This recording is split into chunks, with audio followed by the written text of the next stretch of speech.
ਸਤਿ ਸ਼੍ਰੀ ਅਕਾਲ ਜੀ। ਤੁਸੀਂ ਪ੍ਰਾਈਮ ਮਿਨਿਸਟਰ ਟੈਲੀਵਿਜ਼ਨ ਦੇਖ ਰਹੇ ਹੋ। ਦੋਸਤੋ, ਮੈਂ ਹਾਂ ਸਵਰਨ ਸਿੰਘ ਟਹਿਣਾ ਤੇ ਹਰ ਰੋਜ਼ ਦੀ ਤਰ੍ਹਾਂ ਹੀ ਪ੍ਰੋਗਰਾਮ ਖਬਰ ਦੀ ਖਬਰ ਲੈ ਕੇ ਹਾਜ਼ਰ ਹਾਂ। ਪਹਿਲੀ ਵੱਡੀ ਖਬਰ ਦੇ ਵੱਲ ਜਾਣ ਤੋਂ ਪਹਿਲਾਂ ਹਰ ਰੋਜ਼ ਦੀ ਤਰ੍ਹਾਂ ਹੀ ਮੌਸਮ ਦੀ ਹਾਲ ਬਿਆਨੀ। ਪੰਜਾਬ ਦੇ ਵਿੱਚ ਲੰਘੇ ਕੱਲ੍ਹ ਵੀ ਕਈ ਥਾਵਾਂ 'ਤੇ ਮੀਂਹ ਪਿਆ ਤੇ ਭਰਮਾ ਮੀਂਹ ਪਿਆ, ਪਰ ਪੰਜਾਬ ਦੇ ਕਈ ਹਿੱਸਿਆਂ ਦੇ ਵਿੱਚ ਬਿਲਕੁਲ ਵੀ ਨਹੀਂ ਮੀਂਹ ਪਿਆ। ਜਿਵੇਂ ਕਿ ਜਲੰਧਰ ਦੇ ਵਿੱਚ ਬੱਦਲਵਾਈ ਰਹੀ ਆ ਪਰ ਮੀਂਹ ਨਹੀਂ ਸੀ। ਕੋਟਕਪੂਰੇ ਦੇ ਵੱਲ, ਗੁਰਦਾਸਪੁਰ ਦੇ ਕੁਝ ਖੇਤਰਾਂ ਦੇ ਵੱਲ, ਰਾਏਕੋਟ ਦੇ ਵੱਲ ਤੇ ਕੁਝ ਕੁ ਹੋਰ ਹਿੱਸਿਆਂ ਦੇ ਵੱਲ ਚੋਖਾ ਮੀਂਹ ਪੈਣ ਦੀਆਂ ਖਬਰਾਂ ਆਈਆਂ। ਜਿੰਨੀ ਕੁ ਜਾਣਕਾਰੀ ਮੈਨੂੰ ਹਾਸਲ ਹੋਈ ਹੈ, ਗੁਰਦਾਸਪੁਰ ਦੇ 7 ਪਿੰਡ ਇਹੋ ਜਿਹੇ ਆ ਜਿਹੜੇ ਕਿ ਹੜ੍ਹ ਵਰਗੀ ਸਥਿਤੀ ਦੇ ਕਰਕੇ ਆਲੇ ਦੁਆਲੇ ਦੇ ਖੇਤਰ ਦੇ ਨਾਲੋਂ ਵੀ ਕੱਟੇ ਗਏ ਆ। ਇੱਕ ਹੋਰ ਜਾਣਕਾਰੀ ਆ, ਬੱਲੂਆਣਾ ਹਲਕੇ ਦੇ ਵਿੱਚ ਰਾਮਗੜ੍ਹ ਪਿੰਡ ਆ। ਇਸ ਪਿੰਡ ਦੇ ਲੋਕਾਂ ਨੇ ਇਹ ਗੱਲ ਕਹੀ ਹੈ ਕਿ ਸਾਡਾ ਪਿੰਡ ਵਿਕਾਊ ਆ, ਜਿਹਨੇ ਖਰੀਦਣਾ ਖਰੀਦ ਲਓ। ਉਹਨਾਂ ਦੀ ਦਰਦ ਕਹਾਣੀ ਅਸਲ ਦੇ ਵਿੱਚ ਉਹਨਾਂ ਨੇ ਇਹ ਗੱਲ ਕਿਉਂ ਕਹੀ ਹੈ, ਨੂੰ ਸਮਝਣ ਦੀ ਲੋੜ ਹੈ। ਉਹ ਕਹਿੰਦੇ ਵੀ ਸਰਕਾਰਾਂ ਆਉਂਦੀਆਂ ਚਲੀਆਂ ਜਾਂਦੀਆਂ, ਦਹਾਕਿਆਂ ਬੱਧੀ ਸਾਨੂੰ ਇਹੀ ਸੰਘਰਸ਼ ਕਰਦਿਆਂ ਨੂੰ ਹੋ ਗਏ। ਇਹਨਾਂ ਨੂੰ ਲਾਹਣਤਾਂ ਵੀ ਪਾਉਂਦੇ ਆ ਅਤੇ ਉਸ ਤੋਂ ਪਹਿਲਾਂ ਅਸੀਂ ਵੋਟਾਂ ਵੀ ਪਾਉਂਦੇ ਹਾਂ। ਉਹ ਕਹਿੰਦੇ ਵੀ ਜਦੋਂ ਵੀ ਮੀਂਹ ਪੈਂਦਾ, ਸਾਉਣ ਭਾਦੋਂ ਦੇ ਮਹੀਨੇ ਆਉਂਦੇ ਆ, ਹੜ੍ਹ ਵਰਗੀ ਸਥਿਤੀ ਬਣਦੀ ਆ। 25 ਪਿੰਡਾਂ ਦਾ ਪਾਣੀ ਸਾਡੇ ਵੱਲ ਰੋੜ ਦਿੱਤਾ ਜਾਂਦਾ, ਇੱਧਰ ਨੂੰ ਸਾਰਾ ਪਾਣੀ ਕੱਢ ਦਿੱਤਾ ਜਾਂਦਾ ਅਤੇ ਸਾਡੇ ਇੱਥੋਂ ਤੱਕ ਪਾਣੀ ਆ ਜਾਂਦਾ, ਸਾਡੇ ਧੌਣ ਤੱਕ ਪਾਣੀ ਆ ਜਾਂਦਾ। ਅਤੇ ਕਈ ਕਿਸਾਨਾਂ ਨੇ ਖੇਤ ਦੇ ਵਿੱਚ ਖੜ੍ਹ ਕੇ ਧੌਣ ਤੱਕ ਇੱਥੋਂ ਤੱਕ ਪਾਣੀ ਆਪਦੇ ਦਿਖਾਇਆ। ਮਤਲਬ ਇਹ ਆ ਵੀ ਉਹ ਕਹਿੰਦੇ ਵੀ ਨਾ ਸਾਡੇ ਕੋਲ ਚਾਰਾ ਪਸ਼ੂਆਂ ਨੂੰ ਪਾਉਣ ਦੇ ਲਈ, ਨਾ ਸਾਡੀ ਫਸਲ ਬਚੀ। ਜੇ ਕਿਸੇ ਦੀ ਮੌਤ ਹੋ ਜਾਂਦੀ ਆ ਤਾਂ ਉਹਦੇ ਲਈ ਵੀ ਸਾਨੂੰ ਗੁਆਂਢੀ ਪਿੰਡ 'ਚ ਜਾ ਕੇ ਸੰਸਕਾਰ ਕਰਨਾ ਪੈਂਦਾ।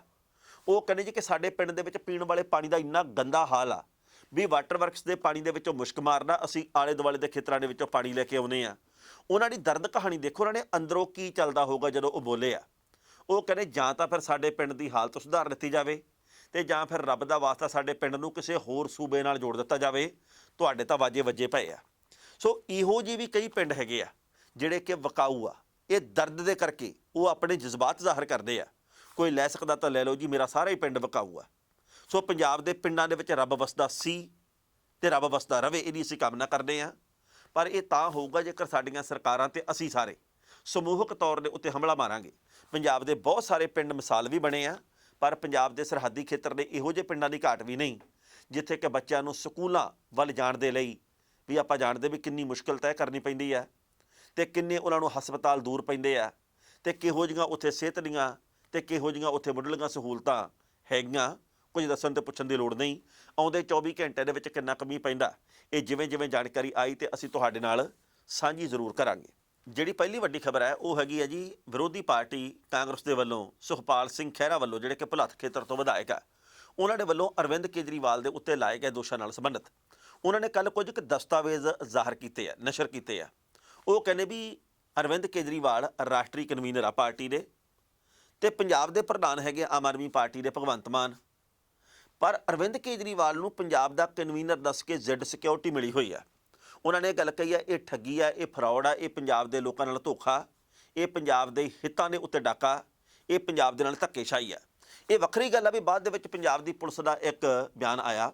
ਉਹ ਕਹਿੰਦੇ ਵੀ ਜਿਹੜੇ ਦਸਤਾਵੇਜ਼ ਸੋਸ਼ਲ ਮੀਡੀਆ 'ਤੇ ਵਾਇਰਲ ਹੋ ਰਹੇ ਆ, ਇਹ ਸੱਚੇ ਨਹੀਂ, ਇਹ ਝੂਠੇ ਆ। ਇਹਦੇ ਵਿੱਚ ਕੋਈ ਸੱਚਾਈ ਨਹੀਂ, ਥੱਲੇ ਕੋਈ ਮੋਹਰ ਨਹੀਂ ਲੱਗੀ, ਕੁਝ ਹੋਰ ਨਹੀਂ, ਕੋਈ ਦਸਤਾਵੇਜ਼ ਇਹ ਪੱਕੇ ਨਹੀਂ ਹੈਗੇ, ਸਬੂਤ ਕੋਈ ਪੱਕੇ ਨਹੀਂ। ਬਾਕੀ ਵਕਤ ਦੱਸੋ ਕੀ ਬਣੂਗਾ। ਪਰ ਗੱਲ ਇਹ ਆ, ਇੱਕ ਪਾਸੇ ਐਡਵੋਕੇਟ ਜਨਰਲ ਵਿਨੋਦ ਘਈ ਦੀ ਨਿਯੁਕਤੀ ਦੇ ਉੱਤੇ ਸਵਾਲ ਉੱਠ ਰਹੇ ਆ, ਕਿਉਂਕਿ ਘਈ ਸਾਹਿਬ ਉਹ ਵਿਅਕਤੀ ਨੇ, ਉਹ ਸੀਨੀਅਰ ਵਕੀਲ ਨੇ ਜਿਨ੍ਹਾਂ ਨੇ ਬਹੁਤ ਸਾਰੇ ਕੇਸ ਲੜੇ ਜਾਂ ਲੜ ਰਹੇ ਆ। ਅਤੇ ਜਿਹੜੇ ਲੜੇ ਜਾਂ ਲੜ ਰਹੇ ਆ ਉਹਨਾਂ ਦੇ ਵਿੱਚ ਡੇਰਾ ਮੁਖੀ ਗੁਰਮੀਤ ਰਾਮ ਰਹੀਮ ਦਾ ਕੇਸ ਵੀ ਆ ਪੰਚਕੂਲੇ ਦੇ ਵਿੱਚ, ਉਹਦੇ ਵਿੱਚ ਸੰਗਤ ਸਿੰਘ ਗਿਲਜੀਆਂ ਦਾ ਕੇਸ ਵੀ ਹੈ, ਉਹਦੇ ਵਿੱਚ ਸਿਮਰਨਜੀਤ ਸਿੰਘ ਬੈਂਸ ਹੋਰਾਂ ਦਾ ਕੇਸ ਵੀ ਹੈ ਜਬਰ ਜਨਾਹ ਵਾਲਾ, ਉਹਦੇ ਵਿੱਚ ਸ਼ਗਨਪ੍ਰੀਤ ਦਾ ਕੇਸ ਵੀ ਹੈ, ਉਹਦੇ ਵਿੱਚ ਕਈ ਹੋਰ ਕੇਸ, ਡਾਕਟਰ ਵਿਜੇ ਸਿੰਗਲਾ ਦਾ ਕੇਸ ਵੀ ਹੈ, ਉਹਦੇ ਵਿੱਚ ਕਈ ਹੋਰ ਵੀ ਇਹੋ ਜਿਹੇ ਮਾਮਲੇ ਹੈਗੇ ਆ ਜਿਹਦੇ ਕਰਕੇ ਹੁਣ ਵਿਰੋਧੀ ਪਾਰਟੀਆਂ ਨੇ ਨੁਕਤਾ ਚੁੱਕਿਆ ਵੀ ਕੱਲ੍ਹ ਤੱਕ ਤਾਂ ਇਹ ਆਪਣੇ ਕਲਾਇੰਟ ਦੇ ਹੱਕ ਦੇ ਵਿੱਚ ਭੁਗਤਦੇ ਸੀ ਸਰਕਾਰ ਦੇ ਖਿਲਾਫ, ਹੁਣ ਇਹ ਸਰਕਾਰੀ ਨੁਮਾਇੰਦੇ ਬਣ ਗਏ ਅਤੇ ਆਪਦੇ ਕਲਾਇੰਟ ਦੇ ਖਿਲਾਫ ਕਿਵੇਂ ਭੁਗਤਣਗੇ। ਪਰ ਮੇਰਾ ਖਿਆਲ ਆ ਵੀ ਉੱਤਰ ਇਹ ਮਿਲੂਗਾ ਅੱਗੋਂ ਵਿਨੋਦ ਘਈ ਸਾਹਿਬ ਦੇ ਹਵਾਲੇ ਨਾਲ ਕਿ ਮੇਰੇ ਕਲਾਇੰਟ ਆ, ਮੈਂ ਇੱਕ ਵਕੀਲ ਹਾਂ, ਮੇਰੇ ਲਈ ਕੋਈ ਵੀ ਆ ਸਕਦਾ, ਕਿਸੇ ਵੀ ਪਾਰਟੀ ਦਾ ਆ ਸਕਦਾ। ਪਰ ਸਵਾਲ ਇਹ ਪੈਦਾ ਹੋਇਆ ਕਿ ਹੁਣ ਜਦੋਂ ਸਰਕਾਰੀ ਨੁਮਾਇੰਦੇ ਬਣ ਗਏ, ਉਹ ਐਡਵੋਕੇਟ ਜਨਰਲ ਆ, ਅਤੇ ਇਸ ਕਰਕੇ ਹੁਣ ਉਹ ਕਿਹੜੇ ਪਾਸੇ ਭੁਗਤਣਗੇ। ਉਹਨਾਂ ਨੇ ਜਿਹੜੇ ਲੰਮੇ ਕੇਸ ਲੜੇ ਆ ਜਾਂ ਲੜ ਰਹੇ ਆ, ਉਸ ਮਾਮਲੇ ਦੇ ਵਿੱਚ ਹੁਣ ਉਹਨਾਂ ਦਾ ਕੀ ਸਟੈਂਡ ਹੋਊਗਾ। ਪਹਿਲਾਂ ਇਸ ਰਿਪੋਰਟ ਦਾ ਵੇਰਵਾ ਸਾਂਝਾ ਕਰਦੇ ਹਾਂ ਕਿ ਲੰਘੇ ਕੱਲ੍ਹ ਸੁਖਪਾਲ ਸਿੰਘ ਖਹਿਰਾ ਦੇ ਵੱਲੋਂ ਕਿਹੜੇ ਕਿਹੜੇ ਨੁਕਤੇ ਚੁੱਕੇ ਗਏ ਆ, ਅਤੇ ਫਿਰ ਕਰਾਂਗੇ ਟਿੱਪਣੀ। ਆਮ ਆਦਮੀ ਪਾਰਟੀ ਦੇ ਨੈਸ਼ਨਲ ਕਨਵੀਨਰ ਅਰਵਿੰਦ ਕੇਜਰੀਵਾਲ ਦੀ ਸਿਕਿਉਰਿਟੀ ਨੂੰ ਲੈ ਕੇ ਕਾਂਗਰਸ ਤੇ ਪੰਜਾਬ ਪੁਲਿਸ ਆਮੋ ਸਾਹਮਣੇ ਹੋ ਗਈ ਹੈ। ਕਾਂਗਰਸੀ ਵਿਧਾਇਕ ਸੁਖਪਾਲ ਸਿੰਘ ਖਹਿਰਾ ਅਤੇ ਪ੍ਰਗਟ ਸਿੰਘ ਨੇ ਕੁਝ ਦਸਤਾਵੇਜ਼ ਜਾਰੀ ਕੀਤੇ ਨੇ। ਇਹਦੇ ਆਧਾਰ ਦੇ ਉੱਤੇ ਦਾਅਵਾ ਕੀਤਾ ਗਿਆ ਕਿ ਕੇਜਰੀਵਾਲ ਨੂੰ ਆਪ ਦਾ ਪੰਜਾਬ ਕਨਵੀਨਰ ਦਿਖਾ ਕੇ ਜ਼ੈਡ ਸਿਕਿਉਰਿਟੀ ਦਿੱਤੀ ਗਈ ਹੈ। ਪੰਜਾਬ ਦੇ ਵਿੱਚ ਆਮ ਆਦਮੀ ਪਾਰਟੀ ਦੇ ਪ੍ਰਧਾਨ ਭਗਵੰਤ ਮਾਨ ਨੇ ਕਾਂਗਰਸ ਨੇ ਇਹਨੂੰ ਫਰਾਡ ਕਰਾਰ ਦਿੱਤਾ ਹੈ। ਦੂਜੇ ਪਾਸੇ ਪੰਜਾਬ ਦੀ ਪੁਲਿਸ ਨੇ ਹੁਣ ਦਾਅਵਾ ਕੀਤਾ ਕਿ ਕਾਂਗਰਸ ਦਾ ਦਿਖਾਇਆ ਡਾਕੂਮੈਂਟ ਅਫੀਸ਼ੀਅਲ ਨਹੀਂ ਹੈ। ਪੁਲਿਸ ਦੇ ਬੁਲਾਰੇ ਨੇ ਕਿਹਾ ਕਿ ਇਹ ਟਾਈਪ ਕੀਤਾ ਹੋਇਆ, ਇਹਦੇ ਉੱਤੇ ਨਾ ਕੋਈ ਸਾਈਨ ਹੈ ਤੇ ਨਾ ਕੋਈ ਮੋਹਰ। ਇਹ ਲੱਗਦਾ ਜੀ ਕਿ ਪਟੀਸ਼ਨ ਕਰਤਾ ਨੇ ਖੁਦ ਇਸ ਨੂੰ ਟਾਈਪ ਕਰਕੇ ਪਟੀਸ਼ਨ ਦੇ ਨਾਲ ਲਾਇਆ। ਉਹਨਾਂ ਨੇ ਕਿਹਾ ਕਿ ਇਹ ਮਾਮਲਾ ਹਾਈ ਕੋਰਟ ਵਿੱਚ ਚੱਲ ਰਿਹਾ ਤੇ 29 ਜੁਲਾਈ ਨੂੰ ਇਹਦੀ ਅਗਲੀ ਸੁਣਵਾਈ ਹੈ। ਉਹਨਾਂ ਨੇ ਕਿਹਾ ਕਿ ਪ੍ਰਾਈਵੇਟ ਡਾਕੂਮੈਂਟ ਨੂੰ ਪੰਜਾਬ ਪੁਲਿਸ ਦਾ ਦੱਸ ਕੇ ਲੋਕਾਂ ਨੂੰ ਗੁੰਮਰਾਹ ਕਰਨ ਦੀ ਸ਼ਰਾਰਤਪੂਰਨ ਕੋਸ਼ਿਸ਼ ਕੀਤੀ ਗਈ ਹੈ। ਸਾਬਕਾ ਮੰਤਰੀ ਵਿਧਾਇਕ ਪ੍ਰਗਟ ਸਿੰਘ ਨੇ ਕਿਹਾ ਕਿ ਭਗਵੰਤ ਮਾਨ ਸਰਕਾਰ ਨੇ ਲੋਕਾਂ ਨਾਲ ਧੋਖਾ ਕੀਤਾ ਹੈ। ਕੇਜਰੀਵਾਲ ਨੂੰ ਗਲਤ ਤਰੀਕੇ ਨਾਲ ਪੰਜਾਬ ਦਾ ਕਨਵੀਨਰ ਦਿਖਾ ਕੇ Z+ ਸਿਕਿਉਰਿਟੀ ਦਿੱਤੀ ਗਈ ਹੈ। ਕੇਜਰੀਵਾਲ ਦੇ ਕੋਲ ਪਹਿਲਾਂ ਹੀ ਕੇਂਦਰ ਤੋਂ ਦਿੱਲੀ CM ਦੇ ਤੌਰ ਦੇ ਉੱਤੇ Z+ ਸਿਕਿਉਰਿਟੀ ਹੈ। ਉਹਨਾਂ ਕਿਹਾ ਕਿ ਇੱਕ ਆਮ ਆਦਮੀ ਦੇ ਕੋਲ 2 Z+ ਸਿਕਿਉਰਿਟੀਆਂ ਨੇ। ਉਹਨਾਂ ਨੇ ਇਹਨੂੰ ਭਾਰਤੀ ਰਾਜਨੀਤੀ ਵਿੱਚ ਨਵੀਂ ਗਿਰਾਵਟ ਕਰਾਰ ਦਿੱਤਾ। ਕਾਂਗਰਸ ਦੇ MLA ਸੁਖਪਾਲ ਸਿੰਘ ਖਹਿਰਾ ਨੇ ਸਿੱਧੇ ਤੌਰ ਦੇ ਉੱਤੇ ਕੇਜਰੀਵਾਲ ਤੇ ਨਿਸ਼ਾਨਾ ਵਿੰਨ੍ਹਿਆ। ਖਹਿਰਾ ਨੇ ਕਿਹਾ ਕਿ ਕੇਜਰੀਵਾਲ ਨੇ ਖੁਦ ਨੂੰ ਆਪ ਦਾ ਕਨਵੀਨਰ ਦੱਸ ਕੇ ਫਰਾਡ ਕੀਤਾ। ਇਹ ਸਭ ਪੰਜਾਬ ਸਰਕਾਰ ਤੋਂ Z+ ਸਿਕਿਉਰਿਟੀ ਦੇ ਲਈ ਕੀਤਾ ਗਿਆ। ਦਿੱਲੀ ਸਰਕਾਰ ਹੋਣ ਦੀ ਵਜ੍ਹਾ ਕਰਕੇ ਉਹਨਾਂ ਦੇ ਕੋਲ ਕੇਂਦਰ ਸਰਕਾਰ ਤੋਂ ਪਹਿਲਾਂ ਹੀ Z+ ਸਿਕਿਉਰਿਟੀ ਹੈ। ਉਹਨਾਂ ਨੇ ਕਿਹਾ ਕਿ ਇਹ ਦਸਤਾਵੇਜ਼ ਹਾਈ ਕੋਰਟ ਦੇ ਵਿੱਚ ਦਾਇਰ ਰਿਟ ਪਟੀਸ਼ਨ ਦੇ ਵਿੱਚ ਲਾਏ ਹੋਏ ਨੇ। ਉਹਨਾਂ ਨੇ ਮੁੱਖ ਮੰਤਰੀ ਭਗਵੰਤ ਮਾਨ ਤੋਂ ਇਸ ਬਾਰੇ ਜਵਾਬ ਮੰਗਿਆ। ਖਹਿਰਾ ਨੇ ਕਿਹਾ ਕਿ ਸਾਬਕਾ ਡਿਪਟੀ CM OP ਸੋਨੀ ਦੀ ਪਟੀਸ਼ਨ ਵਿੱਚ ਸਰਕਾਰ ਨੇ ਇਹ ਜਵਾਬ ਦਿੱਤਾ ਹੈ। ਇਸ ਖਬਰ ਦੇ ਉੱਤੇ ਟਿੱਪਣੀ ਕਰਨ ਦੇ ਦੋਸਤੋ ਪਹਿਲੀ ਗੱਲ ਤਾਂ ਅਸੀਂ ਕਹਾਂਗੇ, ਵੈਸੇ ਮੈਨੂੰ ਨਹੀਂ ਪਤਾ ਕਿ ਇਹ ਦਸਤਾਵੇਜ਼ ਸੱਚਾ ਝੂਠਾ, ਪਰ ਪੰਜਾਬ ਦੀ ਪੁਲਿਸ ਨੇ ਇਹ ਗੱਲ ਕਹੀ ਹੈ ਕਿ ਝੂਠਾ ਤਾਂ ਝੂਠਾ ਹੀ ਹੋਊਗਾ, ਅਸੀਂ ਮੰਨਦੇ ਹਾਂ। ਪਰ ਮੈਨੂੰ ਹੈਰਾਨੀ ਇਸ ਗੱਲ ਦੇ ਉੱਤੇ ਹੁੰਦੀ ਹੈ ਕਿ ਭਾਵੇਂ ਕੋਈ ਆਮ ਆਦਮੀ ਦਾ ਨੇਤਾ ਹੋਵੇ ਤੇ ਭਾਵੇਂ ਕੋਈ ਕਾਂਗਰਸੀ ਹੋਵੇ ਤੇ ਭਾਵੇਂ ਭਾਜਪਾ ਦਾ ਹੋਵੇ, ਜਦੋਂ ਮੁੱਖ ਮੰਤਰੀ ਦੀਆਂ ਪੌੜੀਆਂ ਚੜ੍ਹ ਗਿਆ ਤੇ ਫਿਰ ਉਹਨੂੰ ਸਿਕਿਉਰਿਟੀਆਂ ਕਿਵੇਂ ਮਿਲਦੀਆਂ। ਮੈਂ ਨਿੱਜੀ ਤੌਰ ਤੇ ਮਹਿਸੂਸ ਕਰਦਾ ਕਦੇ ਵੀ ਯਾਰ, ਜਦੋਂ ਬਾਹਰਲੇ ਮੁਲਕਾਂ ਦੇ ਵਿੱਚ ਪ੍ਰਧਾਨ ਮੰਤਰੀ ਸਾਹਿਬ ਵੀ ਹੁੰਦੇ ਜਿਹੜੇ, ਉਹ ਵੀ ਇਕੱਲੇ ਕਰੇ ਜੇ ਤੁਰੇ ਫਿਰਦੇ, ਕੋਈ ਖਤਰਾ ਨਹੀਂ, ਨਾ ਕਦੇ ਉਹਨਾਂ ਨੇ ਖਤਰੇ ਵਾਲੀ ਗੱਲ ਕੀਤੀ ਹੈ। ਕੇਜਰੀਵਾਲ ਸਾਹਿਬ ਤਾਂ ਸਾਨੂੰ ਇਹ ਵੀ ਗੱਲ ਕਹਿੰਦੇ ਰਹੇ ਜੀ ਕਿ ਹਮ ਆਮ ਆਦਮੀ हैं, हम आप में से ही हैं, हम आप जैसे ही हैं, आपके घरों से पैदा हुए हैं, आपके पास आने को दिल चाहता है। ਤੇ ਜੇਕਰ ਇੰਨਾ ਕੁਝ ਚਾਹਤਾ ਹੈ ਤੇ ਫਿਰ ਇੰਨੀ ਸਿਕਿਉਰਿਟੀ ਲਾਮ ਲਸ਼ਕਰ ਰੱਖਣ ਦੀ ਲੋੜ ਕੀ ਹੈ? ਲੋਕਾਂ ਦੇ ਸਵਾਲ ਇਹ ਹੈਗੇ ਆ। ਸੋ ਕੇਜਰੀਵਾਲ ਸਾਹਿਬ ਇਸ ਮਾਮਲੇ ਦੇ ਉੱਤੇ ਉੱਤਰ ਦੇਣਗੇ ਜਾਂ ਨਹੀਂ ਮੈਨੂੰ ਪਤਾ ਨਹੀਂ, ਪਰ ਇਹ ਹੈ ਜੀ ਕਿ ਜੋ ਕੱਲ੍ਹ ਕਾਂਗਰਸ ਦੇ ਵਿਧਾਇਕਾਂ ਦੇ ਵੱਲੋਂ ਦੋਸ਼ ਲਾਏ ਗਏ ਆ ਕਿ ਭਾਈ ਇਹਨਾਂ ਦੇ ਵੱਲੋਂ ਝੂਠ ਬੋਲਿਆ ਗਿਆ, ਇਹ ਸਿਕਿਉਰਿਟੀ ਦੀ ਖਾਤਰ ਫਰਾਡ ਕੀਤਾ ਗਿਆ, ਇਹਦੇ ਉੱਤੇ ਉੱਤਰ ਤਾਂ ਪੁਲਿਸ ਨੇ ਦੇ ਦਿੱਤਾ। ਪਰ ਹੁਣ 29 ਜੁਲਾਈ ਨੂੰ ਕੀ ਗੱਲ ਸਾਹਮਣੇ ਆਊਗੀ ਇਹ ਵਕਤ ਦੱਸੂਗਾ। ਪਰ ਇਸ ਵੇਲੇ ਜ਼ਰੂਰਤ ਇਸ ਗੱਲ ਦੀ ਹੈ ਜੀ ਕਿ ਆਪਣੇ ਖਰਚੇ ਘਟਾਏ ਜਾਣ। ਪਰ ਲੰਘੇ ਕੱਲ ਇੱਕ ਥੋੜ੍ਹੀ ਜਿਹੀ ਚੰਗੀ ਗੱਲ ਵੀ ਹੋਈ ਹੈ, ਉਹ ਇਹ ਹੈ ਜੀ ਕਿ ਪੰਜਾਬ ਦੇ DGP ਸਾਹਿਬ ਨੇ ਜਿਹੜੇ ਗੌਰਵ ਯਾਦਵ, ਉਹਨਾਂ ਨੇ ਸਾਰੇ ਹੀ CP ਯਾਨੀ ਕਿ ਪੁਲਿਸ ਕਮਿਸ਼ਨਰਾਂ ਨੂੰ ਤੇ ਬਾਕੀ ਸੀਨੀਅਰ ਅਧਿਕਾਰੀਆਂ ਨੂੰ ਇਹ ਗੱਲ ਕਹੀ ਹੈ ਕਿ ਜਿਹੜੀ ਵਾਧੂ ਕੰਮ ਆ ਪੁਲਿਸ ਕਰਮਚਾਰੀਆਂ ਦੇ, ਉਹਦੀ ਥਾਂ ਦੇ ਉੱਤੇ 50% ਤੋਂ ਵੱਧ ਜਿਹੜੇ ਪੁਲਿਸ ਕਰਮਚਾਰੀ ਆ ਉਹਨਾਂ ਦੀਆਂ ਡਿਊਟੀਆਂ ਥਾਣਿਆਂ ਦੇ ਵਿੱਚ ਹੀ ਲਾਈਆਂ ਜਾਣ। ਨੇੜਲੇ ਥਾਣਿਆਂ ਦੇ ਵਿੱਚ, ਅਧਿਕਾਰ ਖੇਤਰ ਵਾਲੇ ਥਾਣਿਆਂ ਦੇ ਵਿੱਚ ਲੱਗਣੀਆਂ ਚਾਹੀਦੀਆਂ। ਇਹ ਗੱਲ ਬੜੀ ਚੰਗੀ ਆ। ਥਾਣੇ ਖਾਲੀ ਹੁੰਦੇ ਆ, ਸੁੰਨੇ ਹੁੰਦੇ ਆ ਤੇ ਨੇਤਾਵਾਂ ਦੇ ਨਾਲ ਬਹੁਤ ਵੱਡੀ ਗਾਰਦ ਲੱਗੀ ਹੁੰਦੀ ਹੈ। ਇਹਦੀ ਜ਼ਰੂਰਤ ਨਹੀਂ ਆ। ਨੇਤਾ ਸਾਡੇ ਹੀ ਚੁਣੇ ਹੋਏ ਆ, ਸਾਡੇ ਵਿੱਚੋਂ ਆ, ਤੇ ਉਹਨਾਂ ਨੂੰ ਸਿਕਿਉਰਿਟੀਆਂ ਦੀ ਇੰਨੀ ਲੋੜ ਵੀ ਕੀ ਆ। ਜੇਕਰ ਆਪਾਂ ਪਿਛਲਿਆਂ ਦੀਆਂ ਸਿਕਿਉਰਿਟੀਆਂ ਕੱਟਦੇ ਰਹੇ ਆ ਤਾਂ ਫਿਰ ਆਪਣਿਆਂ ਦੀਆਂ ਵੀ ਖਿਆਲ ਰੱਖਣਾ ਚਾਹੀਦਾ ਵੀ ਭਾਈ ਸਾਨੂੰ ਇੱਧਰ ਵੀ ਨਹੀਂ ਦੇਣੀਆਂ ਚਾਹੀਦੀਆਂ। ਪਰ ਗੱਲ ਇਹ ਵੀ ਥਾਣਿਆਂ ਦਾ ਕੰਮ ਸਹੀ ਹੋਣਾ ਚਾਹੀਦਾ, ਪਾਰਦਰਸ਼ੀ ਹੋਣਾ ਚਾਹੀਦਾ, ਬੇਈਮਾਨੀ ਮੁਕਤ ਹੋਣਾ ਚਾਹੀਦਾ, ਲੋਕਾਂ ਨੂੰ ਇੱਜ਼ਤ ਮਿਲਣੀ ਚਾਹੀਦੀ ਹੈ। ਥਾਣੇ ਜਾਣ ਵੇਲੇ ਬੰਦੇ ਦੇ ਪਿੱਸੂ ਨਾ ਪੈਣ ਵੀ ਯਾਰ ਹੁਣ ਕਿਹੜੇ ਬੰਦਿਆਂ ਦੇ ਮੱਥੇ ਲੱਗਾਂਗੇ। ਉਹਨਾਂ ਨੂੰ ਜਾ ਕੇ ਉੱਥੇ ਲੱਗੇ, ਘਰੋਂ ਤੁਰਨ ਮੌਕੇ ਲੱਗੇ ਵੀ ਯਾਰ ਇਨਸਾਫ ਮਿਲੂਗਾ, ਉੱਥੇ ਬੜੇ ਚੰਗੇ ਬੰਦੇ ਬੈਠੇ ਆ। ਤੇ ਇਹ ਪ੍ਰਭਾਵ ਸਿਰਜਣ ਦੇ ਲਈ ਬੜੀ ਮਿਹਨਤ ਕਰਨੀ ਪੈਣੀ ਆ। ਪਰ ਇੱਕ ਜਾਣਕਾਰੀ ਹੋਰ ਦੇਣੀ ਬਣਦੀ ਹੈ ਵੀ ਲੰਘੇ ਕੱਲ੍ਹ ਪ੍ਰਤਾਪ ਸਿੰਘ ਬਾਜਵਾ ਜਿਹੜੇ ਕਿ ਵਿਧਾਨ ਸਭਾ ਦੇ ਵਿੱਚ ਵਿਰੋਧੀ ਧਿਰ ਦੇ ਨੇਤਾ ਨੇ, ਉਹਨਾਂ ਨੇ ਇਹ ਗੱਲ ਕਹੀ ਹੈ ਜੀ ਕਿ ਭਗਵੰਤ ਮਾਨ ਨੂੰ ਅਸੀਂ ਚਿੱਠੀ ਲਿਖੀ ਹੈ। ਇਹ ਚਿੱਠੀ ਦੇ ਵਿੱਚ ਇਹ ਗੱਲ ਕਹੀ ਗਈ ਹੈ ਵੀ ਪਿਛਲੇ ਕੁਝ ਕੁ ਸਮੇਂ ਦੇ ਵਿੱਚ ਪੰਜਾਬ ਦੇ ਵਿੱਚ ਬੇਅਦਬੀ ਦੀਆਂ ਘਟਨਾਵਾਂ ਵਾਰ-ਵਾਰ ਹੋ ਰਹੀਆਂ। ਇਸ ਵਿਸ਼ੇ ਦੇ ਉੱਤੇ ਚਰਚਾ ਕਰਨ ਦੇ ਲਈ ਜਾਂ ਸੂਬੇ ਦੀ ਸਰਕਾਰ ਕੀ ਕਰ ਰਹੀ ਹੈ, ਇਹਦੇ ਲਈ ਵਿਧਾਨ ਸਭਾ ਦਾ ਇੱਕ ਵਿਸ਼ੇਸ਼ ਸੈਸ਼ਨ ਬੁਲਾਉਣਾ ਚਾਹੀਦਾ। ਹੁਣ ਉਹ ਸੈਸ਼ਨ ਸੱਦਿਆ ਜਾਊ ਕਿ ਨਹੀਂ ਸੱਦਿਆ ਜਾਊ ਇਹ ਵਕਤ ਦੱਸੂਗਾ। ਪਰ ਇਹ ਗੱਲ ਜ਼ਰੂਰ ਹੈ ਕਿ ਬੇਅਦਬੀ ਦੇ ਮਾਮਲੇ ਦੇ ਉੱਤੇ ਵੀ ਇਕੱਲੀ ਰਾਜਨੀਤੀ ਹੀ ਹੋ ਰਹੀ ਹੈ। ਪਿਛਲੇ ਦਿਨੀਂ ਬਾਈਬਲ ਕਲਾਂ ਦੇ ਵਿੱਚ, ਜਿੱਥੇ ਕਿ ਪਿਛਲੇ ਲੰਮੇ ਸਮੇਂ ਤੋਂ ਕਈ ਮਹੀਨਿਆਂ ਤੋਂ ਧਰਨਾ ਚੱਲ ਰਿਹਾ ਬਾਈਬਲ ਕਲਾਂ ਗੋਲੀकांड ਦੇ ਮਾਮਲੇ 'ਚ ਇਨਸਾਫ ਲੈਣ ਦੇ ਲਈ, ਉੱਥੇ ਮੰਤਰੀ ਹਰਜੋਤ ਸਿੰਘ ਬੈਂਸ ਤੇ ਕਈ ਹੋਰ ਜਿਹੜੇ ਆਪ ਦੇ ਨੇਤਾ ਉਹ ਗਏ ਸੀਗੇ ਮਨਾਉਣ ਦੇ ਲਈ, ਸਮਝਾਉਣ ਦੇ ਲਈ, ਜਾਂ ਕਹਿ ਦਈਏ ਭਲੋਸਣ ਦੇ ਲਈ। ਤੇ ਉੱਥੇ ਜਿਹੜੇ ਆ ਪ੍ਰਦਰਸ਼ਨਕਾਰੀ ਤੇ ਜਿਹੜੇ ਸ਼ਹੀਦ ਹੋਏ ਸੀ ਉੱਥੇ ਵਿਅਕਤੀ, ਉਹਨਾਂ ਦੇ ਪਰਿਵਾਰਕ ਮੈਂਬਰਾਂ ਨੇ ਗੱਲ ਕਹੀ ਵੀ ਤੁਸੀਂ 6 ਮਹੀਨੇ ਮੰਗਦੇ ਹੋ, ਕੀ ਇਸ ਗੱਲ ਦੀ ਗਰੰਟੀ ਦਿੰਦੇ ਹੋ ਕਿ 6 ਮਹੀਨੇ ਬਾਅਦ ਇਨਸਾਫ ਮਿਲੂਗਾ? ਜੇ ਮਿਲੂਗਾ ਚਲੋ 6 ਮਹੀਨੇ ਦਿੱਤੇ। ਤੇ ਅੱਗੋਂ ਉੱਤਰ ਦਿੱਤਾ ਗਿਆ ਜੀ ਕਿ ਅਸੀਂ ਪੂਰੀ ਕੋਸ਼ਿਸ਼ ਕਰਾਂਗੇ, ਜਿਵੇਂ ਜਿਵੇਂ ਵੀ ਕੋਈ ਅਪਡੇਟ ਹੋਈ ਤੁਹਾਨੂੰ ਅਸੀਂ ਦੇਵਾਂਗੇ। ਤੇ ਇਸ ਗੱਲ ਦੇ ਉੱਤੇ ਸਹਿਮਤੀ ਨਹੀਂ ਬਣ ਸਕੀ। ਹੁਣ ਪ੍ਰਦਰਸ਼ਨਕਾਰੀ ਧਿਰਾਂ ਦੇ ਵੱਲੋਂ 31 ਜੁਲਾਈ ਨੂੰ ਇੱਕ ਵੱਡਾ ਇਕੱਠ ਕੀਤਾ ਜਾ ਰਿਹਾ। ਉਹਦੇ ਵਿੱਚ ਕੀ ਸਹਿਮਤੀ ਬਣੂਗੀ ਇਹ ਵਕਤ ਦੱਸੂਗਾ, ਪਰ ਜੇ ਤਾਂ ਉਹਦੇ ਵਿੱਚ ਸਹਿਮਤੀ ਬਣੀ ਵੀ ਸਰਕਾਰ ਨੂੰ ਮੌਕਾ ਦਿੰਦੇ ਆ 6 ਮਹੀਨੇ ਦਾ ਹੋਰ ਤਾਂ ਠੀਕ ਹੈ, ਤੇ ਜੇਕਰ ਨਾ ਬਣੀ ਸਹਿਮਤੀ ਵੀ ਸਰਕਾਰਾਂ ਤੇ ਕੋਈ ਭਰੋਸਾ ਨਹੀਂ, ਇਹ ਸਾਲ ਦਰ ਸਾਲ ਐਂ ਟਰਕਾਈ ਜਾਂਦੀਆਂ, ਤੇ ਫਿਰ ਇਹ ਸੰਘਰਸ਼ ਇਵੇਂ ਹੀ ਜਾਰੀ ਰਹੂਗਾ। ਬੜੇ ਦੁੱਖ ਦੀ ਗੱਲ ਇੱਕ ਖਬਰ ਆਈ ਹੈ, ਕਿਉਂਕਿ ਅਫਗਾਨਿਸਤਾਨ ਦੇ ਵਿੱਚ ਗੁਰਦੁਆਰਾ ਕਰਤੇ ਪ੍ਰਵਾਨ ਸਾਹਿਬ, ਉਹਦੇ ਵਿੱਚ ਫਿਰ ਬੰਬ ਧਮਾਕਾ ਹੋ ਗਿਆ। ਉਹਦੇ ਗੇਟ ਦੇ ਉੱਤੇ, ਮੁੱਖ ਦਰਵਾਜ਼ੇ ਦੇ ਉੱਤੇ ਬੰਬ ਧਮਾਕਾ ਹੋਇਆ। ਜਾਨੀ ਨੁਕਸਾਨ ਦੀ ਤਾਂ ਹਾਲੇ ਤੱਕ ਮੇਰੇ ਕੋਲ ਕੋਈ ਰਿਪੋਰਟ ਨਹੀਂ, ਤੇ ਮੈਂ ਚਾਹੁੰਦਾ ਜੀ ਕਿ ਇਹ ਰਿਪੋਰਟ ਆਵੇ ਵੀ ਨਾ, ਕਿਉਂਕਿ ਸਾਰੇ ਤੰਦਰੁਸਤ ਹੀ ਹੋਣ, ਪਰ ਮਾਲੀ ਨੁਕਸਾਨ ਹੋਇਆ, ਤੇ ਮਾਲੀ ਦੇ ਨਾਲ ਨਾਲ ਆਸਥਾ ਦਾ ਨੁਕਸਾਨ ਬੜਾ ਹੋ ਰਿਹਾ। ਇਸ ਤੋਂ ਪਹਿਲਾਂ ਵੀ ਇੱਥੇ ਬੰਬ ਧਮਾਕਾ ਹੋਇਆ, ਉਹਦੇ ਵਿੱਚ 2 ਲੋਕਾਂ ਦੀ ਜਾਨ ਗਈ ਸੀ। ਉਸ ਤੋਂ ਬਾਅਦ ਤਾਲਿਬਾਨ ਦੀ ਹਕੂਮਤ ਦੇ ਨੁਮਾਇੰਦੇ ਜਿਹੜੇ, ਉਹਨਾਂ ਨੇ ਕੁਝ ਕੁ ਦਿਨ ਪਹਿਲਾਂ ਦੀ ਗੱਲ ਹੀ ਹੈ, ਜਦੋਂ ਕਿ ਹਿੰਦੂ ਭਾਈਚਾਰੇ ਤੇ ਸਿੱਖ ਭਾਈਚਾਰੇ ਦੇ ਡੈਲੀਗੇਸ਼ਨ ਦੇ ਨਾਲ ਮੀਟਿੰਗ ਕੀਤੀ, ਤੇ ਇਸ ਗੱਲ ਦਾ ਭਰੋਸਾ ਦਿਵਾਇਆ ਕਿ ਅਸੀਂ ਤੁਹਾਡੇ ਨਾਲ ਆ। ਘੱਟ ਗਿਣਤੀ ਭਾਈਚਾਰੇ ਦੇ ਲੋਕ ਜਿਹੜੇ ਕਿ ਡਰ ਕੇ ਦੇਸ਼ ਛੱਡ ਗਏ ਆ, ਉਹਨਾਂ ਨੂੰ ਵਾਪਸ ਬੁਲਾਇਆ ਜਾਵੇ, ਤੇ ਉਹ ਵਾਪਸ ਆ ਜਾਣ। ਅਸੀਂ ਉਹਨਾਂ ਦੀ ਸਿਕਿਉਰਿਟੀ ਦੀ ਵਚਨਬੱਧਤਾ ਦੁਹਰਾਉਂਦੇ ਆ, ਅਸੀਂ ਉਹਨਾਂ ਦੀ ਸਿਕਿਉਰਿਟੀ ਦੀ ਜ਼ਿੰਮੇਵਾਰੀ ਲੈਂਦੇ ਆ। ਪਰ ਹਾਲੇ ਤਾਂ ਇਹ ਗੱਲ ਕਈ ਨੂੰ 2-3 ਦਿਨ ਹੀ ਹੋਏ ਆ, ਤੇ ਕਰਤੇ ਪ੍ਰਵਾਨ ਗੁਰਦੁਆਰਾ ਸਾਹਿਬ ਦੇ ਬਾਹਰ ਬੰਬ ਧਮਾਕਾ ਫੇਰ ਹੋ ਗਿਆ, ਤੇ ਇਹਦੇ ਪਿੱਛੇ ਕਸੂਰਵਾਰ ਕੌਣ ਆ? ਮਤਲਬ ਇਹ ਹੈ ਵੀ ਸਿੱਖ ਭਾਈਚਾਰੇ ਦੀਆਂ ਧਾਰਮਿਕ ਭਾਵਨਾਵਾਂ ਦੇ ਉੱਤੇ ਫੇਰ ਸੱਟ ਵੱਜੀ ਹੈ। ਇਹ ਵੱਜਣ ਨਹੀਂ ਦੇਣੀ ਚਾਹੀਦੀ, ਇਹਨਾਂ ਗੱਲਾਂ ਤੋਂ ਗੁਰੇਜ਼ ਕਰਨਾ ਚਾਹੀਦਾ, ਤੇ ਜਿਹੜੇ ਵੀ ਲੋਕ ਜ਼ਿੰਮੇਵਾਰ ਆ ਇਹਨਾਂ ਗੱਲਾਂ ਦੇ ਲਈ ਉਹ ਟੰਗਣੇ ਚਾਹੀਦੇ ਆ। ਪੰਜਾਬ ਦੇ ਤੇ ਸਮੁੱਚੇ ਭਾਰਤ ਦੀਆਂ ਵੱਖ-ਵੱਖ ਸਿੱਖ ਜਥੇਬੰਦੀਆਂ ਨੇ ਇਸ ਗੱਲ ਦੇ ਉੱਤੇ, ਇਸ ਧਮਾਕੇ ਦੇ ਉੱਤੇ ਡਾਢੀ ਚਿੰਤਾ ਦਾ ਪ੍ਰਗਟਾਵਾ ਕੀਤਾ। ਹੁਣ ਤਾਲਿਬਾਨ ਇਸ ਮਾਮਲੇ ਦੇ ਵਿੱਚ ਆਪਣੀ ਟਿੱਪਣੀ ਕੀ ਕਰਦਾ, ਇਹ ਆਉਣ ਵਾਲਾ ਵਕਤ ਦੱਸੂਗਾ। ਪਰ ਅਗਲੀ ਗੱਲ ਇਹ ਹੈ ਜੀ ਕਿ ਸੁਖਬੀਰ ਸਿੰਘ ਬਾਦਲ ਹੋਰਾਂ ਦੀ ਪਾਰਟੀ, ਯਾਨੀ ਕਿ ਸ਼੍ਰੋਮਣੀ ਅਕਾਲੀ ਦਲ ਬਾਦਲ, ਹਾਰਿਆ ਕਿਉਂ? 15 ਸੀਟਾਂ ਸੀ 2017 ਦੇ ਵਿੱਚ, 2022 ਦੇ ਵਿੱਚ 3 ਰਹਿ ਗਈਆਂ। ਇਹਦੇ ਪਿੱਛੇ ਕਾਰਨ ਕਿਹੜੇ ਜ਼ਿੰਮੇਵਾਰ ਆ? ਇਹ ਕਾਰਨ ਲੱਭਣ ਦੇ ਵਾਸਤੇ ਹਾਰ ਤੋਂ ਬਾਅਦ ਇੱਕ ਝੂੰਦਾ ਕਮੇਟੀ ਬਣਾਈ ਗਈ। ਇਸ ਕਮੇਟੀ ਨੇ ਆਪਣੀ ਰਿਪੋਰਟ ਤਾਂ ਕਹਿੰਦੇ ਵੀ ਕੁਝ ਸਮਾਂ ਪਹਿਲਾਂ ਹੀ ਆਪਣੀ ਦੇ ਦਿੱਤੀ ਸੀ ਰਿਪੋਰਟ, ਪਰ ਇਹਨੂੰ ਨਸ਼ਰ ਨਹੀਂ ਕੀਤਾ ਗਿਆ, ਇਹਨੂੰ ਨੰਗੀ ਨਹੀਂ ਕੀਤਾ ਗਿਆ, ਕਿਉਂਕਿ ਆਪ ਦੇ ਖਿਲਾਫ ਵੀ ਬਹੁਤ ਸਾਰੀਆਂ ਗੱਲਾਂ। ਹੁਣ ਪਤਾ ਲੱਗਾ ਜੀ ਕਿ 5 ਘੰਟੇ ਲੰਮੀ ਚੌੜੀ ਮੀਟਿੰਗ ਹੋਈ ਆ। ਇਸ ਕਮੇਟੀ ਦੀਆਂ ਸਾਰੀਆਂ ਸਿਫਾਰਿਸ਼ਾਂ ਨੂੰ ਮੰਨਣ ਦੀ ਗੱਲ ਕਹੀ ਗਈ ਹੈ।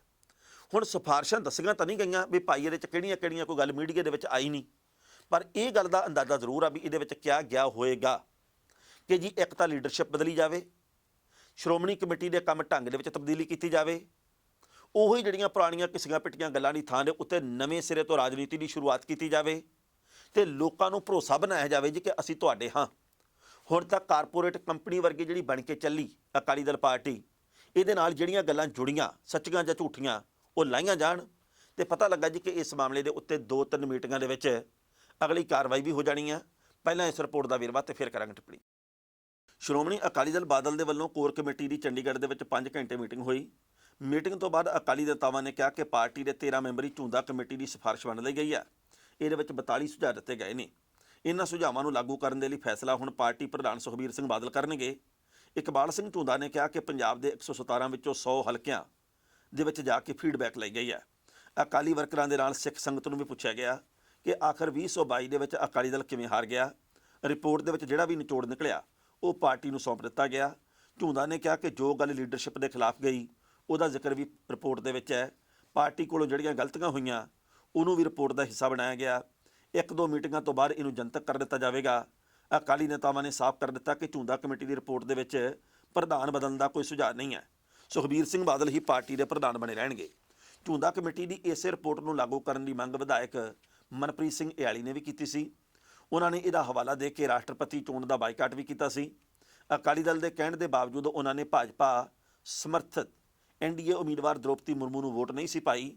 ਇਆਲੀ ਦਾ ਕਹਿਣਾ ਸੀ ਕਿ ਪਾਰਟੀ ਨੇ ਬਿਨਾਂ ਕਿਸੇ ਸ਼ਰਤ ਦੇ ਸਮਰਥਨ ਦੇ ਦਿੱਤਾ। ਪੰਜਾਬ ਨਾਲ ਜੁੜੇ ਬੰਦੀ ਸਿੰਘਾਂ ਦੀ ਰਿਹਾਈ ਤੇ ਚੰਡੀਗੜ੍ਹ ਦੇ ਉੱਤੇ ਹੱਕ ਵਰਗੇ ਕਿਸੇ ਵੀ ਮੁੱਦੇ ਨੂੰ ਅੱਗੇ ਨਹੀਂ ਰੱਖਿਆ ਗਿਆ।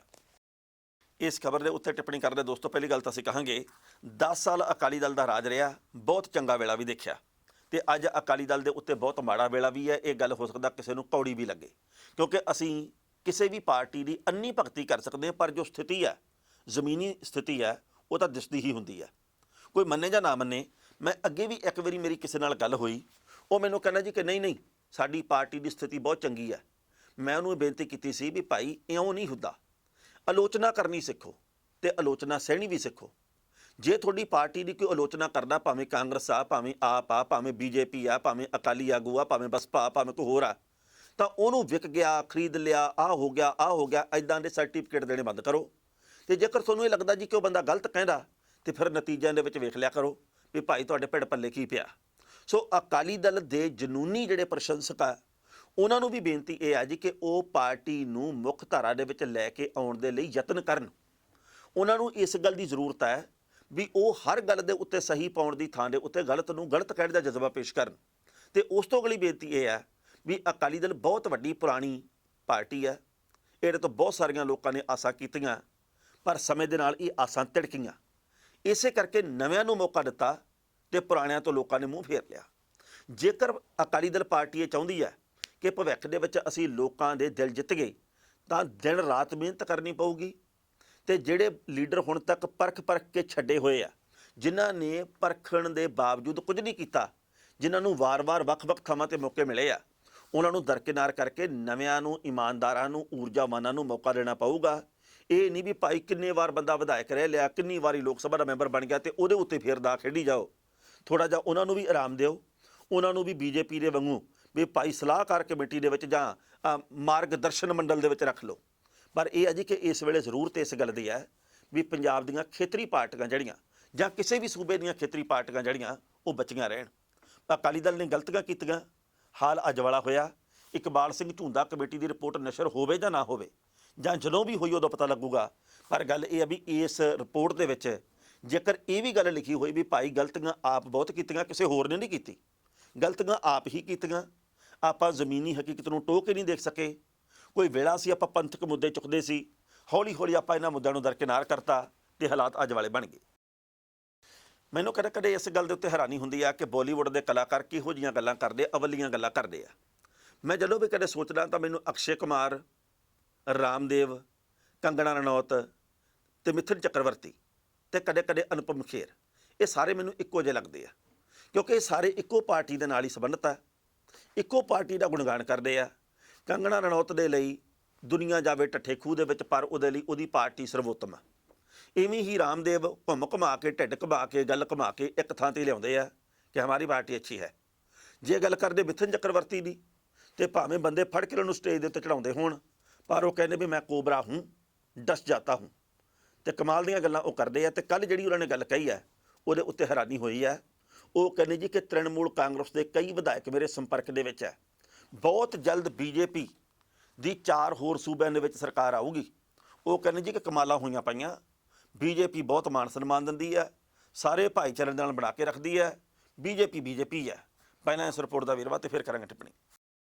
ਨੇਤਾ ਮਿਥੁਨ ਚੱਕਰਵਰਤੀ ਨੇ ਬੁੱਧਵਾਰ ਨੂੰ ਇੱਕ ਬਿਆਨ ਦੇ ਕੇ ਬੰਗਾਲ ਦੀ ਸਿਆਸਤ ਵਿੱਚ ਹਲਚਲ ਮਚਾ ਦਿੱਤੀ ਹੈ। ਕੋਲਕਾਤਾ ਦੇ ਵਿੱਚ ਮਿਥੁਨ ਨੇ ਮੀਡੀਆ ਨੂੰ ਪੁੱਛਿਆ ਕਿ ਕੀ ਤੁਸੀਂ ਬ੍ਰੇਕਿੰਗ ਨਿਊਜ਼ ਸੁਣਨਾ ਚਾਹੁੰਦੇ ਹੋ। ਪੱਤਰਕਾਰਾਂ ਨੇ ਕਿਹਾ ਹਾਂ। ਤਾਂ ਉਹਨਾਂ ਨੇ ਕਿਹਾ ਜੀ ਕਿ 38 ਤ੍ਰਿਣਮੂਲ ਕਾਂਗਰਸ ਦੇ ਵਿਧਾਇਕ ਮੇਰੇ ਕਾਫੀ ਚੰਗੇ ਰਿਸ਼ਤੇ ਦੇ ਵਿੱਚ ਨੇ, 21 ਵਿਧਾਇਕ ਮੇਰੇ ਸਿੱਧੇ ਸੰਪਰਕ ਦੇ ਵਿੱਚ ਨੇ, 18 ਸੂਬਿਆਂ ਦੇ ਵਿੱਚ ਭਾਰਤੀ ਜਨਤਾ ਪਾਰਟੀ ਦੀ ਸਰਕਾਰ ਹੈ ਤੇ ਛੇਤੀ ਹੀ 4 ਹੋਰ ਸੂਬਿਆਂ ਦੇ ਵਿੱਚ ਬਣ ਜਾਵੇਗੀ। ਉਹਨਾਂ ਨੇ ਕਿਹਾ ਕਿ ਭਾਜਪਾ ਦੇ ਉੱਤੇ ਦੋਸ਼ ਲੱਗਦੇ ਨੇ ਕਿ ਇਹ ਦੰਗੇ ਕਰਵਾਉਂਦੀ ਹੈ, ਪਰ ਇਹ ਸਿਰਫ ਸਾਜ਼ਿਸ਼ ਹੈ। ਭਾਜਪਾ ਨੂੰ ਐਂਟੀ ਮੁਸਲਿਮ ਕਿਹਾ ਜਾਂਦਾ, ਪਰ ਜਿਹੜੇ ਦੇਸ਼ ਦੇ ਵਿੱਚ ਸ਼ਾਹਰੁਖ ਖਾਨ, ਆਮਿਰ ਖਾਨ ਤੇ ਸਲਮਾਨ ਖਾਨ ਵਰਗੇ ਸਟਾਰ ਐਕਟਰ ਹੋਣ, ਉੱਥੇ ਮਤਲਬ ਇਹ ਹੈ ਜੀ ਕਿ ਮੁਸਲਮਾਨ ਭਾਈਚਾਰੇ ਨੂੰ ਵੀ ਸਤਿਕਾਰ ਮਿਲਦਾ। ਮਿਥੁਨ ਚੱਕਰਵਰਤੀ ਦੇ ਬਿਆਨ ਦੇ ਉੱਤੇ ਤ੍ਰਿਣਮੂਲ ਕਾਂਗਰਸ ਦੇ ਸੰਸਦ ਸ਼ਾਂਤਨੂ ਸੇਨ ਨੇ ਪ੍ਰਤੀਕਿਰਿਆ ਦਿੱਤੀ ਹੈ। ਉਹਨਾਂ ਨੇ ਕਿਹਾ ਕਿ ਬੀਜੇਪੀ ਨੇਤਾ ਮਿਥੁਨ ਚੱਕਰਵਰਤੀ ਮਾਨਸਿਕ ਤੌਰ 'ਤੇ ਬਿਮਾਰ ਨੇ। ਮੈਨੂੰ ਕੁਝ ਦਿਨ ਪਹਿਲਾਂ ਹੀ ਪਤਾ ਲੱਗਾ ਸੀ ਕਿ ਉਹ ਹਸਪਤਾਲ ਦੇ ਵਿੱਚ ਭਰਤੀ ਹੋਏ ਨੇ। ਹੁਣ ਮੈਨੂੰ ਲੱਗਦਾ ਉਹ ਸਰੀਰਕ ਤੌਰ 'ਤੇ ਨਹੀਂ, ਸਗੋਂ ਮਾਨਸਿਕ ਤੌਰ 'ਤੇ ਬਿਮਾਰ ਹੋ ਗਏ ਨੇ। ਇਸ ਖਬਰ ਦੇ ਉੱਤੇ ਟਿੱਪਣੀ ਕਰਨ ਦੇ ਦੋਸਤੋ ਪਹਿਲੀ ਗੱਲ ਤਾਂ ਅਸੀਂ ਕਹਾਂਗੇ, ਮੇਰਾ ਖਿਆਲ ਵੀ ਕੋਲਕਾਤਾ ਦਾ ਵਾਕਿਆ, ਕੋਲਕਾਤਾ ਦੇ ਵਿੱਚ ਹੀ ਪਿਛਲੇ ਸਾਲ 2021 ਦੇ ਵਿੱਚ ਚੋਣਾਂ ਤੋਂ ਪਹਿਲਾਂ, ਪੱਛਮੀ ਬੰਗਾਲ ਦੀਆਂ ਚੋਣਾਂ ਤੋਂ ਪਹਿਲਾਂ, ਤੇ ਮਿਥੁਨ ਚੱਕਰਵਰਤੀ ਪ੍ਰਧਾਨ ਮੰਤਰੀ ਮੋਦੀ ਦੀ ਹਾਜ਼ਰੀ ਦੇ ਵਿੱਚ ਬੀਜੇਪੀ 'ਚ ਸ਼ਾਮਲ ਹੋਏ ਸੀ। ਉਹਨਾਂ ਨੇ ਉੱਥੇ ਜਿਹੜਾ ਭਾਸ਼ਣ ਦਿੱਤਾ ਸੀ, ਉਹਦੇ ਵਿੱਚ ਵੈਸੇ ਤਾਂ ਪੰਜਾਬੀ ਜਾਂ ਹਿੰਦੀ ਭਾਸ਼ਾ ਦੀ ਵਰਤੋਂ ਨਹੀਂ ਸੀ ਕੀਤੀ, ਪਰ ਉਹਨਾਂ ਦੀ ਭਾਸ਼ਣ ਦੇ ਕੁਝ ਕੁ ਅੰਸ਼ ਸੀ ਕਿ ਮੈਂ ਕੋਬਰਾ ਹੂੰ, ਕੋਬਰਾ ਡਸ ਜਾਤਾ ਹੂੰ। ਤੇ ਲੋਕਾਂ ਨੇ ਮੇਰਾ ਖਿਆਲ ਵੀ ਉਸੇ ਦਿਨ ਹੀ ਰਾਏ ਬਣਾ ਲਈ ਵੀ ਯਾਰ ਜਿਹੜੇ ਕਿ ਜਿੱਤਣ ਤੋਂ ਪਹਿਲਾਂ ਹੀ ਸਾਨੂੰ ਡੱਸਣ ਨੂੰ ਫਿਰਦੇ, ਡੰਗਣ ਨੂੰ ਫਿਰਦੇ ਆ, ਜਿੱਤਣ ਤੋਂ ਬਾਅਦ ਕਿਤੇ ਸਾਨੂੰ ਚਾਬੀ ਨਾ ਜਾਣ, ਇਸ ਕਰਕੇ ਮੌਕਾ ਹੀ ਨਹੀਂ ਦਿੱਤਾ ਲੋਕਾਂ ਨੇ। ਇਸੇ ਕਰਕੇ ਮਮਤਾ ਬੈਨਰਜੀ ਨੂੰ ਇੱਕ ਵਾਰ ਫਿਰ ਮੌਕਾ ਮਿਲ ਗਿਆ। ਸੋ ਮਤਲਬ ਇਹ ਹੈ ਜੀ ਕਿ ਭਾਵੇਂ ਬਹੁਤ ਵੱਡੇ ਕਲਾਕਾਰ ਹੈਗੇ ਆ, ਰਹੇ ਆ ਮਿਥੁਨ ਚੱਕਰਵਰਤੀ, ਪਰ ਜ਼ਰੂਰੀ ਨਹੀਂ ਕਿ ਰਾਜਨੀਤੀ ਦੇ ਵਿੱਚ ਵੀ ਤੁਸੀਂ ਫਿੱਟ ਹੋਵੋ। ਰਾਜਨੀਤੀ ਦੇ ਵਿੱਚ ਉਹ ਫਿੱਟ ਹੋਣ ਵਾਲੀ ਕਦੇ ਗੱਲ ਕਰਦੇ ਹੀ ਨਹੀਂ। ਉਹ ਆਪਦਾ ਸਟਾਰਡਮ ਜਾਂ ਦਿਖਾਉਂਦੇ ਆ ਕਿ ਮੈਂ ਐਸੇ ਹੂੰ, ਮੈਂ ਐਸੇ ਹੂੰ, ਤੇ ਬਾਅਦ ਦੇ ਵਿੱਚ ਗੱਲ ਹੋਰ ਬਣ ਜਾਂਦੀ ਹੈ, ਜਿਵੇਂ ਕਿ ਹੁਣ ਵੀ ਹੋਰ ਬਣੀ ਪਈ ਹੈ। ਸੋ ਗੱਲ ਇਹ ਜੀ ਕਿ ਸੁਪਨੇ ਦੇਖਣੇ ਕੋਈ ਮਾੜੀ ਗੱਲ ਨਹੀਂ, ਪਰ ਜੇਕਰ ਤੁਸੀਂ ਇੰਨੀ ਸੰਪਰਕ ਦੇ ਵਿੱਚ ਰੱਖਦੇ ਹੋ, 21-22 ਤੁਹਾਡੇ ਵਿਧਾਇਕ ਸੰਪਰਕ ਦੇ ਵਿੱਚ ਹੈ, ਤੇ ਫਿਰ ਤਾਂ ਤੁਸੀਂ ਵੀ ਇਸ ਵਕਤ ਜੋਤੀ ਰਾਦਿੱਤਿਆ ਸਿੰਧੀਆ ਦੇ ਰੂਪ ਦੇ ਵਿੱਚ ਹੁੰਦੇ, ਫਿਰ ਤੁਸੀਂ ਵੀ ਹੋ ਸਕਦਾ ਵੀ ਭਾਈ ਹੋਰ ਵੱਖ-ਵੱਖ ਨੇਤਾਵਾਂ ਦੇ ਰੂਪ ਦੇ ਵਿੱਚ ਹੁੰਦੇ, ਜਿਹੜੇ ਕਿ ਇੱਕ ਤੋਂ ਦੂਜੀ ਥਾਂ ਦੇ ਉੱਤੇ ਆਪਣਾ ਸਾਰਾ ਕਾਫਲਾ ਲੈ ਕੇ ਜਾਂਦੇ ਆ ਤੇ ਉਹਨਾਂ ਨੂੰ ਬੜੇ ਵੱਡੇ ਰੁਤਬੇ ਵੀ ਮਿਲਦੇ ਆ। ਸੋ ਇਹ ਹੈ ਜੀ ਕਿ ਮਿਥੁਨ ਚੱਕਰਵਰਤੀ ਦੀਆਂ ਇਹ ਗੱਲਾਂ ਹੈਰਾਨੀ ਪੈਦਾ ਕਰਦੀਆਂ ਵੀ ਯਾਰ ਆਪਾਂ ਕਿਹੜੇ ਕੰਮ ਦੇ ਵਿੱਚ ਆ, ਤੇ ਜਿਹੜੇ ਕੰਮ ਦੇ ਵਿੱਚ ਹਾਂ ਉੱਥੇ ਲੱਗੇ ਰਹੀਏ, ਆਪਣਾ ਜੋ ਚੱਲਦਾ ਉਹਨੂੰ ਚਲਾਈ ਚੱਲ ਗਏ। ਪਰ ਇਹ ਅਵਲੀਆਂ ਗੱਲਾਂ ਕਰਕੇ ਲੋਕਾਂ ਦਾ ਧਿਆਨ ਖਿੱਚਦੇ ਜ਼ਰੂਰ ਆ। ਖਬਰਾਂ ਦੇ ਉੱਤੇ ਵਿਚਾਰ ਚਰਚਾ ਹੋਰ ਵੀ ਹੋ ਸਕਦੀ ਸੀ, ਪਰ ਜੋ ਵਕਤ ਦੀ ਘਾਟੇ ਰੋਕਣ ਦਾ ਇਸ਼ਾਰਾ ਕਰ ਰਹੀ ਹੈ। ਕੱਲ੍ਹ ਨੂੰ ਇਸੇ ਵੇਲੇ ਖਬਰ ਦੀ ਖਬਰ ਲੈ ਕੇ ਫਿਰ ਹਾਜ਼ਰ ਹੋਵਾਂਗੇ। ਬਹੁਤ ਬਹੁਤ ਧੰਨਵਾਦ।